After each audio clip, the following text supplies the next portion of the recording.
Shit happens when you party naked. When I was younger, I had sex. I had a baby. Let's back up to 2001. Fresh out of high school in 2001, I moved my 18-year-old self in with my boyfriend, and I thought I knew life.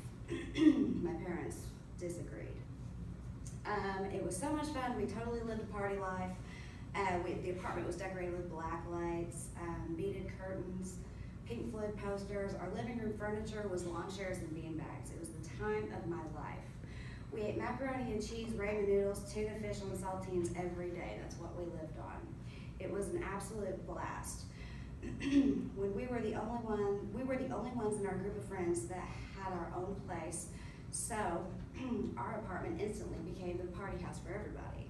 For the first time in my life, I reached unknown territory. No curfew, no rules of mom. To this day, I have no idea how the old lady who lived across the hall ever got any sleep. When I was 22, I had my daughter. Her name's Carly. I call her Bob. I don't know why, it's just kind of fitting. When she was born, I had no clue what I was doing. The night we brought her home from the hospital, she was, everyone, family and friends, everyone came over to see her. And when they left, she started crying, and I remember her in her bassinet, and I started crying too. I had no clue what to do.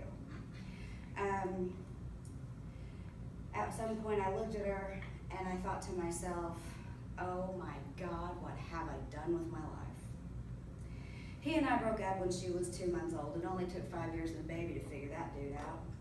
He died August 20th of 2009. I was there with him when he died. I heard that his health had declined, so I went to see him. I talked to him for about 10 minutes, kept my cool, never got emotional.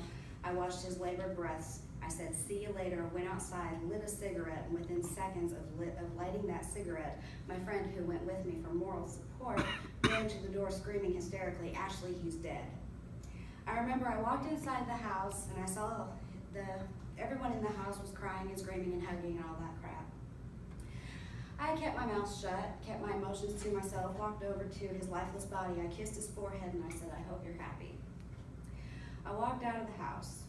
I didn't hug or speak to anyone. I didn't let anyone see me cry. I rode home and with my head hanging out of the passenger window that night, it felt like I was in a dream.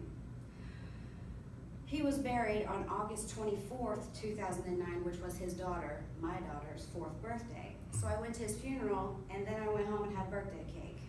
I swallowed my pain for my kid's sake. That's what you do as a parent. Your kid comes first, you come second. To this day, I'll miss him for all that he's ever done for me, and without him, I wouldn't have had Carly. At age 27, I moved into another boyfriend's house, which was completely a condemnable dump. Never, ever, ever take my advice. Move in with a dude who thinks donating plasma is a full-time job. A year later, I decided that I had enough of living in that nasty house, so I ventured out, bought a house, and left the moron.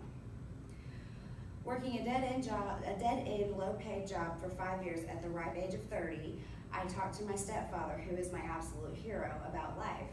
He said, and I quote, you keep doing what you've been doing, you'll keep getting what you've been getting. That conversation opened my eyes to the thought of, dare I say it, going back to school. I've always wanted Bob to have everything in life. She's the best thing that could have ever happened to me, and I would have probably never had her, and if I would have never had her, I'd probably be dead or in prison somewhere. I have to play both parental roles, which I do a very good job, by the way.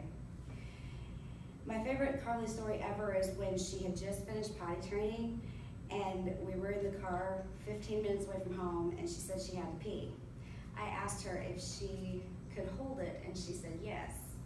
Then maybe 2 minutes later, the cutest little 3-year-old voice came from my backseat. Drive faster, mommy. And for some reason, that sweet little innocent voice is just burned in my brain. It's just so sweet. I've worked full-time for the last 2.5 years while attending classes, running, fixing, and maintaining our home while raising our kid and running her to all of her extracurriculars. After this class, I will have my associates. I don't think my life has changed over one major thing happening. I think I've grown from all of the experiences I've hurdled. you guys need to take my advice. Don't learn like I did. Don't do drugs, stay in school, pay your bills, don't get pregnant, don't date bums, and for the love of God, listen to your parents.